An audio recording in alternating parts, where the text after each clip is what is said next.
Good evening. You're watching the news on Croatian television. In Parliament today, MPs discussed Martina Dalic's role in the Agrokor case ahead of Friday's vote of no confidence in the Deputy Prime Minister.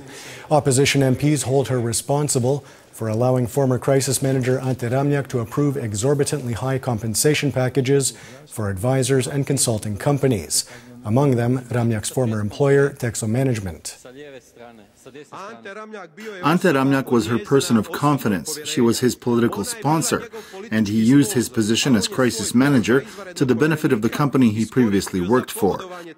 The fact that Ramljak strayed far afield was confirmed by the Prime Minister himself. If there were any uncertainties in that process, we can freely say that they were resolved the moment the former crisis manager resigned. Also being voted on tomorrow is the ratification of the Istanbul Convention. A massive protest against the convention's ratification was organized in Split this afternoon. Protesters fear that it will introduce gender ideology. This is a message to Prime Minister Plenković to stop dividing the country. He's let the genie out of the bottle, and now he has to quickly put it back in, if he can. Obviously, he can't even in his own party. Earlier today, the Croatian Bishops' Conference held a press conference at which it rejected speculation that the church had helped organize the protest. The Archbishop of Split said that citizens have a right to organize protests and to not be politically manipulated. Those are my two wishes and messages, that this be far removed from politics, meaning party politics, because it is obvious that life is politics, and also that the bishops be as far removed from this as possible, which is why I am here in Zagreb, 400 kilometers away, and completely out of reach. Meanwhile, some 10 to 15 MPs from Prime Minister Plenković's HDZ plan to vote against the convention. Among them is Deputy Parliament Speaker and Deputy Chairman of the HDZ, Milijan Brkić, who made his intentions clear via social media.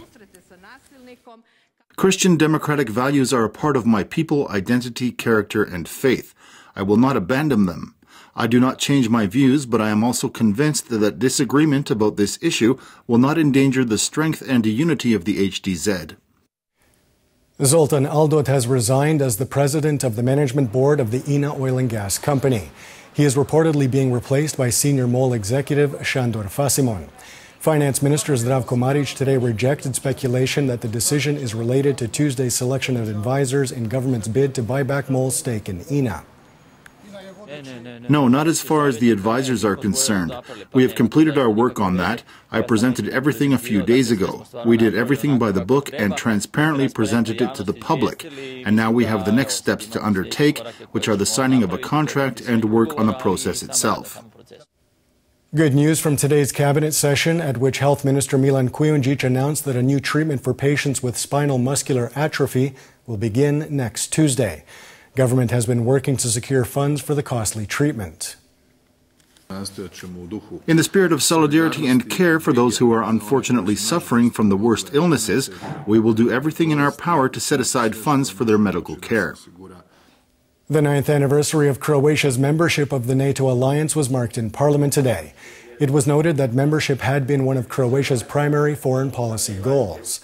Defense Minister Damir Krstičević said that only security can deliver prosperity and development. In so much as we want to stay a step ahead of those who represent a threat to us, we have to continually improve and learn. For this reason, we feel that investing in science, education, and new technologies is a priority in the continued development of our security system. An exhibit titled Catherine the Great, Empress of All Russia opened in Zagreb's Klovićevi Dvori Gallery this evening. More than 1,000 items from the Hermitage Museum in St. Petersburg, a museum she founded, will be on display until July 29th.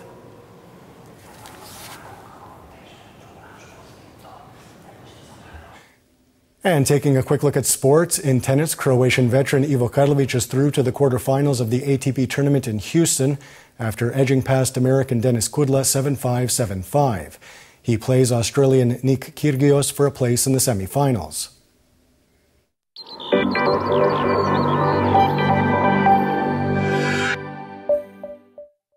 And now the forecast for tomorrow.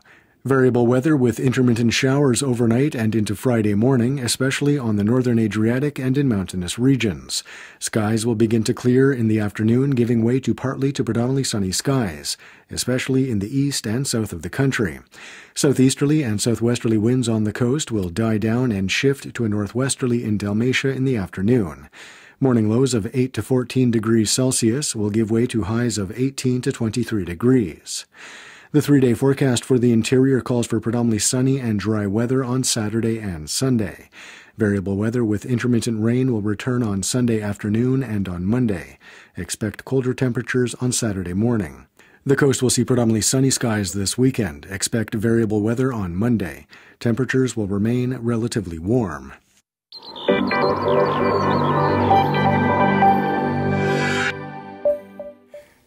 And that wraps up the news. Be sure to join us again tomorrow night.